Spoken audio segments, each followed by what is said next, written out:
God, we're all in such a good mood today, celebrating our birthday. Should we celebrate our collective birthday? Thank you guys so much for being here. You know, we're 20. Together we're 20. And we thought, how would we really like to celebrate 20 years of a really remarkable company and a remarkable community? And we thought there's no better way to do that than with you, than with our community, to have a little bit of fun and maybe reminisce a little bit, but most important, to talk about the future. So I think we're gonna have a great day and a half. We are definitely gonna have fun. You're gonna meet interesting people. And we're gonna talk to you a little bit about the future of the company. And that's the most important thing. But you know, it's given me, I've been with eBay 4 years, and yes, I buy everything in my household on eBay. And I know the question coming, do you sell? Yes, I do, all the time. And I've been with the company 4 years, and this has given me an occasion to really think about the history and actually look a little bit at what the 20 years have been like, and it's been really remarkable. So we're not gonna do too much reminiscing, but we're gonna do a little bit. And one of the things that brought me to the company that I find remarkable is that there are technology companies that believe in a future of drones and robots, and there are technology companies that deeply believe in connecting people. And eBay is a deeply people-centered technology company. This company began with people like us who wanted to use tech to create opportunity. And it had principles that ran really deep in the DNA, and they're still there today. It's a company that was created to empower people, to create opportunity, to allow people access to global markets from a store, from a market, or from their closet, anywhere, anytime. And Pierre believed deeply, and we still do. If you're gonna run an open marketplace, you have to believe in people. You have to believe people are good. I have spoken many times to Pierre, who's still on our board, and I asked him about what it was like. And I asked him, did he ever think that what would be created is the number 28 brand in the world, an incredible business? And some days he says yes, but when he's honest, he says, I never thought that. I was experimenting, and I believed, and I had principles, and really the community took over and created the eBay we know today. Over to you, and I want to pick up on something you talked about in terms of technology and jobs, and also what Mark was saying about robotics and robots. And we talked a little bit about VR and AR, and you know, a lot of people think about these issues as job destroyers. You see them as job creators. How is that? Because I think these platforms enable entrepreneurship, and they enable people to connect with global consumer audiences in ways that they've never been able to before.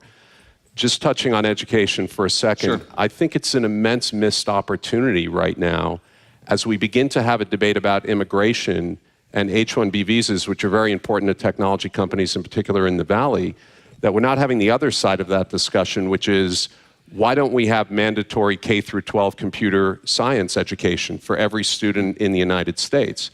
Because John and I don't wake up in the morning saying we want to hire a foreign worker. We wake up in the morning saying, I need somebody that can program a mobile application. I need somebody that understands advanced data skills. And we get those jobs wherever we can get them.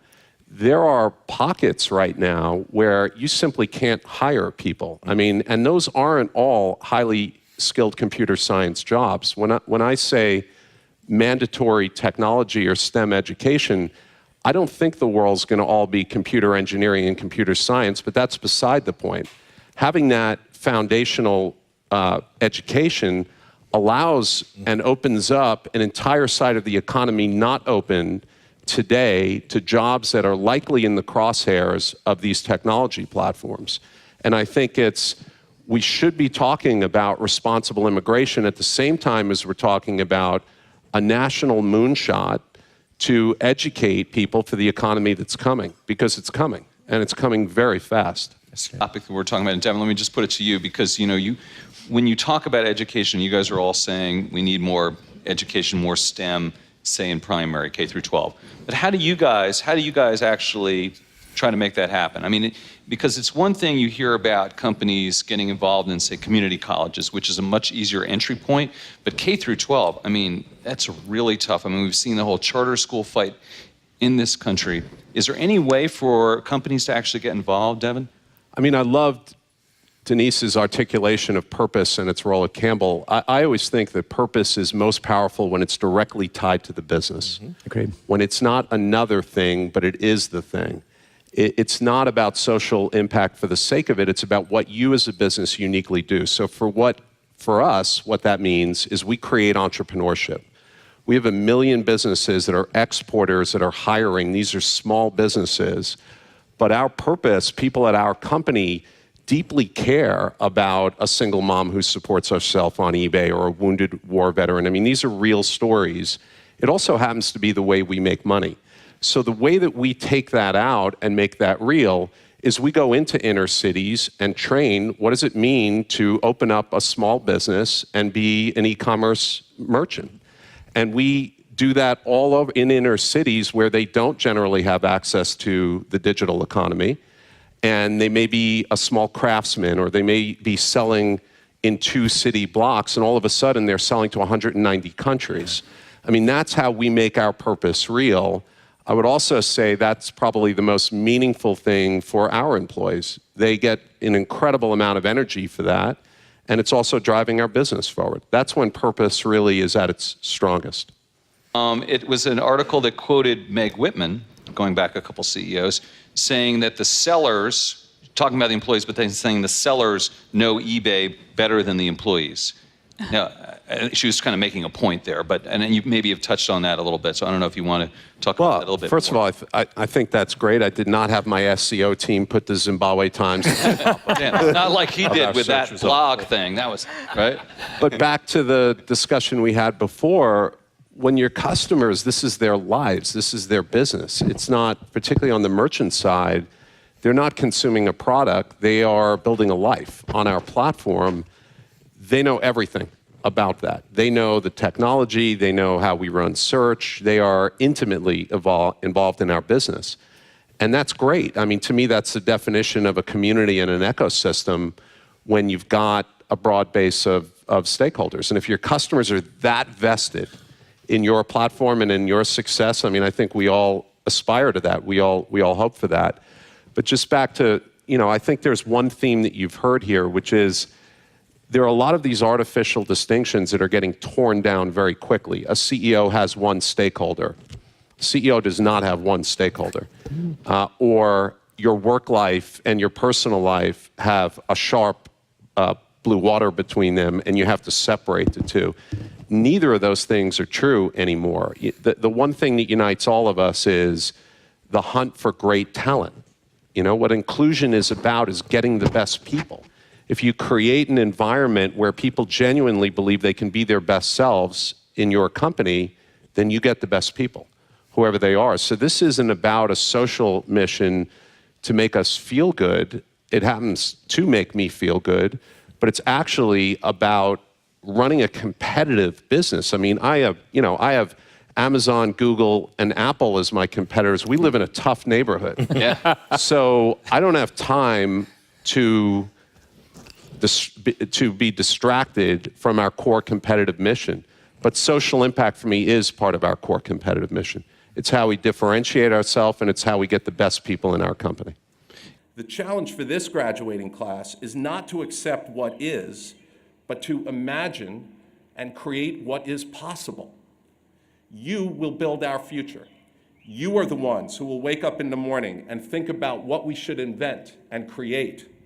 You are the ones who will fight through the challenges and contend with the cynics and establish the world that billions of people will live and work and play and love in.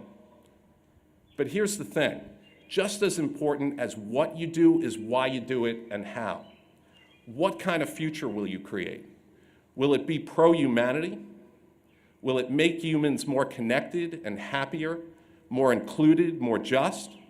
Or will tech make the planet a more unequal place?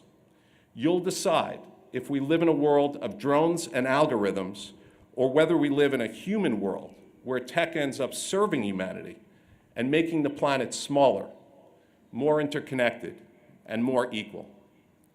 I have the great expectation that you'll make the world a brighter place, a better place. Your union education and your liberal arts background have prepared you to do that. With its emphasis on creativity and critical thinking, liberal arts adds the crucial and too often ignored artistic touch to the science of engineering. If you're an engineer who also took poetry and pottery, I love you. You're great. Because you don't only see things in zeros and ones.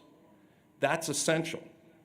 That is the key to a tech-enabled future that is also humanistic. One of the reasons that I went to Silicon Valley is it's a place where the entire culture drives creation. Creation of new businesses, new platforms, new apps, new ways of making the world connected, even new industries. Now, I'm not telling you that you should go into tech. A spectacular future does not only come from technology. It comes from many sources. But I am telling you that you should build something that you're proud of. Doing that is great. Building something that you're proud of and also makes other people's lives better is even greater.